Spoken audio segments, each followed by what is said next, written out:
చూస్ country delight, live better. ఇప్పుడే country delight యాప్ని download చేసుకోండి.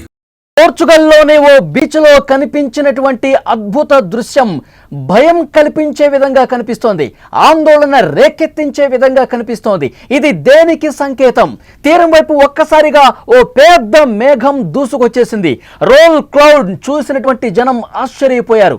తీవ్రమైన వడగాల్పుల వల్లే ఇది జరిగిందని నిపుణులు చెప్తున్నప్పటికీ ఏదో జరుగుతోంది, ఈ ప్రపంచంలో ఏదో ఒక గొప్ప మార్పు కనిపిస్తూ ఉంది. ఇది దేనికి సంకేతం? ఇది ప్రమాదానికి ఏమైనా సంకేతం చూపిస్తోందా? దీని గురించే చర్చ జరుగుతోంది. పోర్చుగల్లోని ఓ బీచ్ లో ఆకాశంలో అద్భుతమైనటువంటి దృశ్యం ఆవిష్కృతమైంది. విజువల్స్ లో మీరు చూస్తా ఉన్నారు స్క్రీన్ లో. బీచ్ లో ఉన్నటువంటి దృశ్యం ఒక్కసారిగా సునామీ, ఒక పెద్ద అల రూపంలో మేఘం కనిపిస్తోంది. ఆ మేఘాన్ని చూసినటువంటి బీచ్ లో ఉన్న వాళ్ళు భయాందోళనకు గురయ్యారు. ఒక్కసారిగా ఒక పెద్ద అలతో సునామీ వచ్చే స్థాయిలో ఆ మేఘం కనిపించేసరికి అందరూ కూడా ఆందోళనకు గురైనటువంటి పరిస్థితి ఉంది.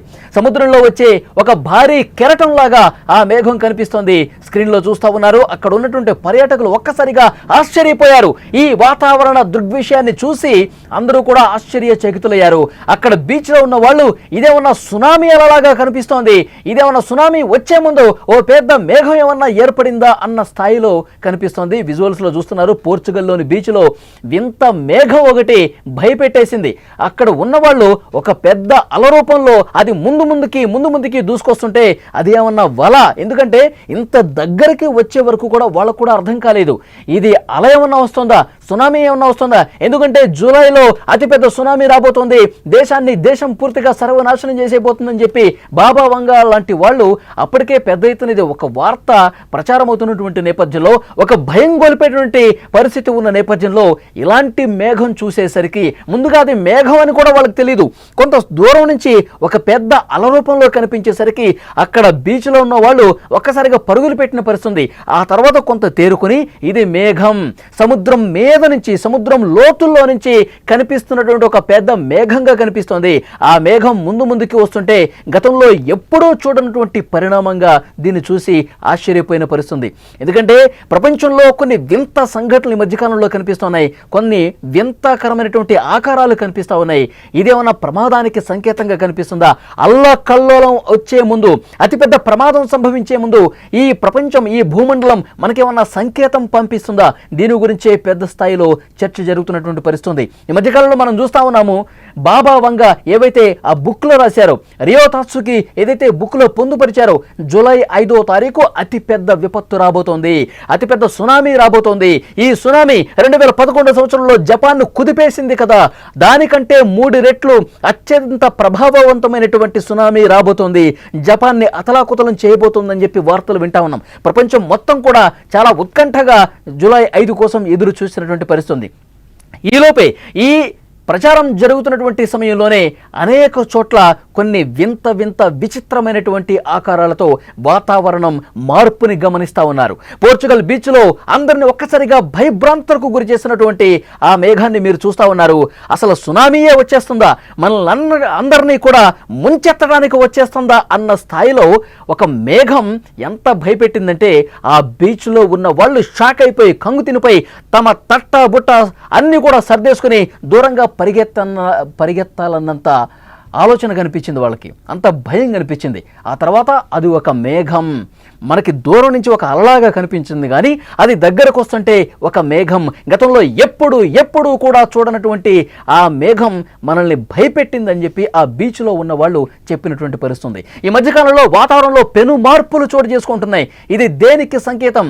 చాలామంది మాట్లాడుతున్నారు, కొంతమంది పర్యావరణవేత్తలు మాట్లాడుతున్నారు, శాస్త్రవేత్తలు మాట్లాడుతున్నారు, ఎలాంటి ఇబ్బంది లేదని చెప్తున్నప్పటికీ కూడా ఎవరైతే భవిష్యత్తుకు సంబంధించి జోస్యాలు చెప్పారో, భవిష్యత్తు ప్రమాదకరంగా మారుతుందని చెప్పి జోస్యాలు చెప్తున్నారో, వాళ్ళు చెప్పినవి కొన్ని నిజమైనటువంటి పరిస్థితులు ఉన్నాయి. 2011 జపాన్ భూకంపం, అతిపెద్ద సునామీ, దీంతో పాటు కరోనా కూడా అందులో ఆ బుక్లో పొందుపరిచారు. రియో తాత్సుకి చాలా స్పష్టంగా 2021 సంవత్సరంలో అతిపెద్ద మహమ్మారి లక్షలాది మంది జనాల్ని చంపబోతుందని చెప్పి అందులో స్పష్టంగా రాస్తుంది. అది కట్ చేస్తే అది 100కు 100% జరిగింది. కరోనా మహమ్మారి ప్రపంచాన్ని ఒక కుదిపేసి వెళ్ళిపోయింది. అలాగే ప్రిన్సెస్ డయానా గురించి కూడా అందులో ఆమె మృతి వార్తకు సంబంధించి కూడా భవిష్యత్తును ఊహించి ఆ పుస్తకంలో రాసినటువంటి పరిస్థితి ఉంది. సో 2025వ సంవత్సరం ప్రమాదకరమైనటువంటి సంవత్సరంగా అందులో రాసి రాసి ఉంది కాబట్టి ఏ క్షణం ఏం జరగబోతుంది, ఎలాంటి పెను విపత్తు రాబోతుంది, ఈ భూమండలానికి ప్రపంచానికి ఏమైనా ప్రమాదం పొంచి ఉందా, ఇలాంటి వింత వింత ఆకారాలు చూసినప్పుడు ప్రజల్లో ఆ భయం అనేది కనిపిస్తుంది. అనేక దేశాల్లో భయం గుప్పిట్లో జనం బతుకుతున్నటువంటి పరిస్థితి కనిపిస్తుంది. ఫర్ ఎగ్జాంపుల్, గత కొన్ని రోజులుగా పరిస్థితులు ఒక్కసారి గమనిస్తే చైనాలో భీకరమైనటువంటి వరద బీభత్సం జరిగి చైనాలో చాలా ప్రాంతాలు బ్రిడ్జిలు కొట్టుకుపోయినటువంటి పరిస్థితి కనిపిస్తుంది. పెద్ద పెద్ద కొండరాళ్ళు కూడా పడిపోయి పెను విపత్తు సంభవించిన పరిస్థితి ఈ మధ్యకాలంలో మనం చూసాం. ఇప్పుడు అమెరికాలో టెక్సాస్ రాష్ట్రంలో విపరీతంగా గతంలో ఎప్పుడూ లేనట్టుగా ఒక్క రోజులోనే 24 గంటల్లోనే కొన్ని నెలల పాటు అక్కడ నమోదయ్యే వర్షం కొన్ని గంటల్లో నమోదై టెక్సాస్ రాష్ట్రం మొత్తం ప్రధాన నగరం మొత్తం కూడా వరద గుప్పిట్లో చిక్కుకొని అన్నీ మునిగిపోయేటువంటి పరిస్థితి కనిపిస్తోంది. అంతకుముందు పరిస్థితులు మనం చూస్తున్నాం. అంటే ఈ ప్రపంచానికి ఏదో ఒక వింత మార్పు కనిపిస్తుంది. శాస్త్రవేత్తలు కూడా చాలామంది చెప్తా ఉన్నారు, నిపుణులు చాలామంది చెప్తా ఉన్నారు, ఏదో జరుగుతోంది ప్రపంచంలో. ఇలాంటి పెను విపత్తులు సంభవించే ముందు ప్రకృతి మనకి కొన్ని సంకేతాలు పంపిస్తుంది, దాంట్లో భాగంగా దీన్ని చూడాల్సినటువంటి అవసరం ఉందా అని మాట్లాడుకుంటున్నటువంటి చర్చ జరుగుతున్నటువంటి పరిస్థితి. ఇప్పుడు మీరు స్క్రీన్లో చూస్తూ ఉన్నారు, పోర్చుగల్లోని ఒక బీచ్లో ఒక వింత ఆకారం అందరినీ విస్మయానికి గురి చేసింది. ఇది నిజంగా 2025 సంవత్సరంలో జరగబోయే విపత్తులకు ఒక సంకేతంగా పంపించిందా ప్రకృతి అని కూడా మాట్లాడుకుంటున్న పరిస్థితి కనిపిస్తోంది. ఈరోజు జూలై 5 శనివారం జపాన్లో ప్రజలందరూ కూడా ప్రాణభయంతో వణుకుతున్నటువంటి పరిస్థితి.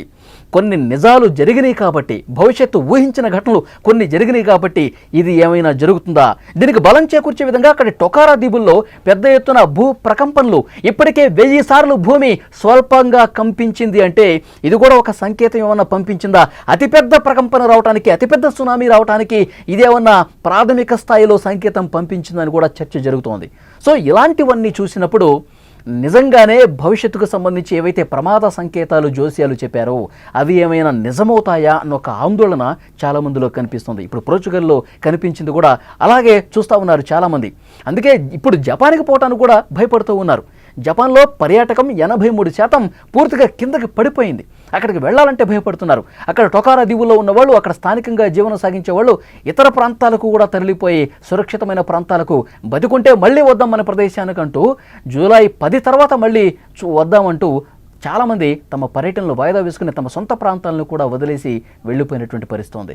సో డెఫినెట్గా ఇలాంటి వింత వింత ఆకారాలు, ఇలాంటి పరిస్థితులు ప్రపంచవ్యాప్తంగా చాలా చోట్ల కనిపిస్తున్నాయి. సో అక్కడ ప్రభుత్వాలు చెప్తున్నాయి, ఇవన్నీ కూడా శాస్త్రవేత్తలు కూడా చెప్తున్నారు, అన్నీ కట్టి పెట్టండి, ఇలాంటి ఆలోచనలు మానుకోండి, ఏమీ కాదు ఈ భూమండలానికి. ఏవో ఊహించి కొంతమంది రాస్తూ ఉంటారు కానీ అవి 100కు 100% జరగవు. కొన్ని జరిగాయంటే తాత్కాలికంగా వాళ్ళు 100 చెప్తే 4 జరుగుతూ ఉంటాయి. కానీ దీన్ని లైట్ తీసుకోండి, యథావిధిగా తమ పనుల్లో నిమగ్నం కాండి అని చెప్పి శాస్త్రవేత్తలు కూడా కొంత ధైర్యం చెప్పే ప్రయత్నం చేస్తున్నారు. కానీ అక్కడ స్థానిక ప్రజానికం మాత్రం భయాందోళనతోనే కాలం గడుపుతున్నటువంటి పరిస్థితి ఉంది.